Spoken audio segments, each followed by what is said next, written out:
Hello दोस्तों, एक बार फिर आपका स्वागत है आपके अपने YouTube channel JMD education group में। आज इस क्लास में हम एक क्वेश्चन लेकर आए हुए हैं और उस क्वेश्चन में कहा गया है कि 5 वर्ष पूर्व नूरी की आयु 5 वर्ष पूर्व नूरी की आयु सोनू की आयु की 3 गुनी है। कह रहा है 5 वर्ष पूर्व नूरी की आयु सोनू की आयु की 3 गुनी है। तो माना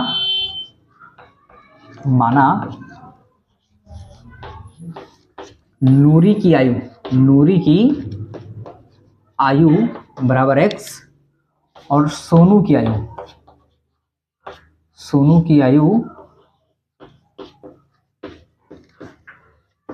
बराबर y।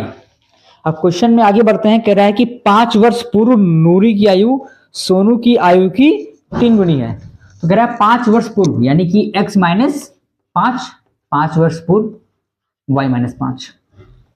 नूरी की आयु सोनू की आयु की 3 गुनी है। क्वेश्चन में कहा गया है कि 5 वर्ष पूर्व नूरी की आयु सोनू की आयु की 3 गुनी है। ये आपकी नूरी हो गई, ये आपके सोनू हो गए। तो नूरी की आयु सोनू की आयु की 3 गुनी है। इसको सॉल्व करते हैं तो x माइनस 5 बराबर 3 से गुणा करेंगे 3y माइनस 3 बचे 15। x प्लस 3y को इधर लेकर आएंगे माइनस 3y बराबर माइनस 15। माइनस 5 से बराबर के उस साइड लेकर जाएंगे, हम हो जाएगा प्लस 5। तो x माइनस 3y बराबर माइनस 15 में से 5 जाएगा, बचेगा माइनस 10। तो ये हमारा हो गया समीकरण नंबर 1। अब हम क्वेश्चन में आगे बढ़ते हैं और अगले स्टेप में क्वेश्चन में कहा गया है कि 10 वर्ष पश्चात नूरी की आयु सोनू की आयु की 2 गुनी हो जाएगी। कह रहा है 10 वर्ष पश्चात यानी कि x प्लस 10 वर्ष पश्चात x plus 10 plus y plus 10 वर्ष पश्चात नूरी की आयु सोनू की आयु की 2 गुनी हो जाएगी।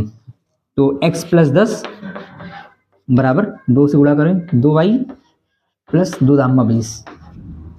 तो x इधर आएगा माइनस 2y 20, उस साइड जाएगा आपका प्लस 10 है, उस साइड जाएगा माइनस 10 हो जाएगा। तो x minus 2y equal to 10, समीकरण नंबर 2। अब क्वेश्चन को हम आगे सॉल्व करेंगे विलोपन विधि से। तो पहला समीकरण हमारा है x माइनस 3y बराबर माइनस 10 और x माइनस 2y बराबर 10। देखिए विलोपन विधि में हल करने के लिए हमें x या y किसी भी एक के मान को बराबर रखना जरूरी होता है। और आप देख सकते हैं x का मान बराबर है, तो ये आपका प्लस x हो जाएगा माइनस x, माइनस 2y हो जाएगा प्लस 2y, प्लस 10 हो जाएगा माइनस 10। तो माइनस x और प्लस x कट गया, प्लस माइनस का माइनस, 3y में से 2y जाएगा, बचेगा 1y। 3 बड़ा है और 3 माइनस में तो माइनस लग जाएगा बराबर माइनस माइनस का प्लस, निशान माइनस का रहेगा और 10 10 20। तो y का मान हमारा आ गया 20, क्योंकि माइनस से माइनस कैंसिल। y का मान हमारा आ गया 20 और हम y का मान हम समीकरण नंबर 1 में रखते हैं। y का मान हम समीकरण नंबर जब 1 में रखेंगे तो y का मान हमारा है 20। समीकरण नंबर 1 हमारा क्या है, x माइनस 3y बराबर माइनस 10। तो y का मान हम समीकरण नंबर 1 में रखेंगे तो x माइनस 3 y के स्थान पे हो जाएगा हमारा 20, यानी कि 20 यानी 60। माइनस 60 है, बराबर को उधर जाएगा तो हो जाएगा प्लस 60। माइनस 10 और प्लस 60 यानी कि x का मान हमारा कितना आएगा 50। x का मान हमारा 50 और y का मान हमारा 20। इस पार्ट को आपको सॉल्व करना है, इसके लिए मैंने इसको स्किप कर दिया है और एक्सप्लेन करके आपके सामने मैंने आंसर लिख दिया है। मैंने एक्सप्लेन पूरा कर दिया और आंसर लिख दिया है, बट इस पार्ट को आपको सॉल्व करना पड़ेगा। और अगर आपको सॉल्व करने में कोई डाउट आता है तो आप कमेंट सेक्शन से मुझसे पूछ सकते हैं।